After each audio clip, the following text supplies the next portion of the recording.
Aloha guys, this is Scuba Chris. This is my favorite whipping rig, which would be known as a spin casting rig. This is an Akuma T40X. This is a salmon steelhead rod. It has a 3000 model of the Shimano Stratic 10-pound test line. I love this rod. It's 10 foot 9 inches. Okay, so I had a problem whipping the other day.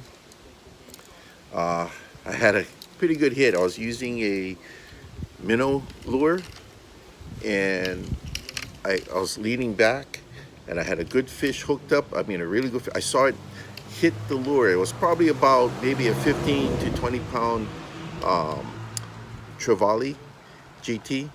And I was leaning back and all of a sudden the main line rubbed against a shrub, and that's all it took, and it broke, and I ended up flat on my back. Well, kind of hurt my pride in that one, and it hurt. But I was laughing about it. So I noticed when I started to whip after that, I was hearing strange rattling noises, and I found out that the rod had actually suffered some damage. That you notice that they all have black inserts here, which are the um, inserts for the guides. But look at this. This one don't have the black inserts, just basic metal, exposed metal. So the line was actually rubbing against this, which could chafe up the whole line, and it means I'm gonna have to change the whole thing. We don't want to do that. But here it is. This was making all the rattling noise. That is the insert. So I'm gonna show how I'm gonna take care of this little problem today and hopefully get this out so we can use it maybe tomorrow if the weather clears up, because wow, it's really bad up there right now. All right, thanks.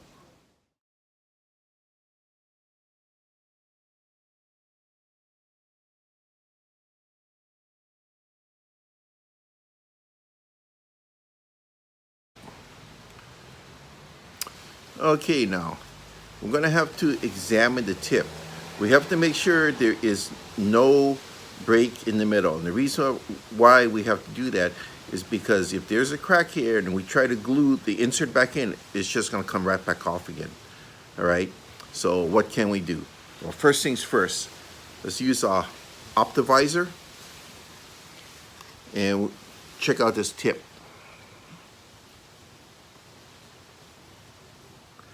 Okay, good news. I see no break. There is no break here. So you see how these other guides have the black inserts in it? We're gonna try to reglue the tip back into here with super glue. All right, so the other choices we have in case there was a break here, we can heat the tip here to melt the epoxy. We can pull it off. We can try to go down and match it up with a local tackle shop, get a new tip, epoxy it back on. Or if worst case scenario, we have to cut it and then we have to put a new tip on. Usually discontinued models like this rod here might be kind of hard to find the right tip we want. So if we do end up having to cut it, that's not too good because you're gonna change the whole way this rod works. This rod was balanced, it was cut, it was meant to be this way, it was meant to whip, it was meant to cast and in a certain way, and once you alter the length, you change the way your lure is going to work with this. Okay, so this looks okay. So let's see if we can glue this up a bit. Okay, I just used just a little dab of super glue. I went around the rim and I forced this back inside. What I did is I used the rounded end of a tweezer and I was able to push it in there and work it in there. Once it sat there, blew on it for about a half minute. So it looks like it's in pretty good. So we're gonna give this a try again. So I just have to be a little bit leery. I have to look at it once in a while, make sure that I don't see the insert coming back down the line again. But it looks like it should hold this time. If that happens again, we'll try to glue it again. But since it's been glued once already, to do that, we're going to have to take the excess glue off the edges before we try something like that. And once it breaks like this, you know, it's never going to be the same again. If it continues, then I'm going to have no choice but to change the tip and put a new tip on. But like I said, being a discontinued model, they may not have this in stock anymore. If that's the case, then we're going to have to measure this and cut it and put a new one on, which I really don't want. This has a very, very nice tip at 10 feet 9 inches.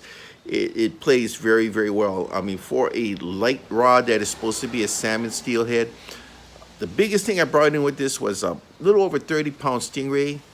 Took me over half an hour, but it gave me an idea how strong this rod is. I mean, I've accidentally tangled a turtle whipping at night. It was a big turtle, maybe about 75, 80 pounds. I was able to bring in the turtle because the line had wrapped around its fin at night. I just unwrapped it, let the turtle go. He's good as new.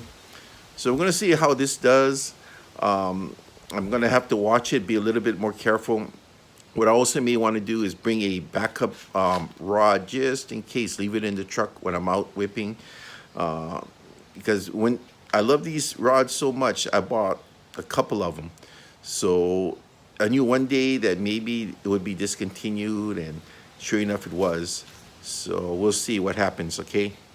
Thanks.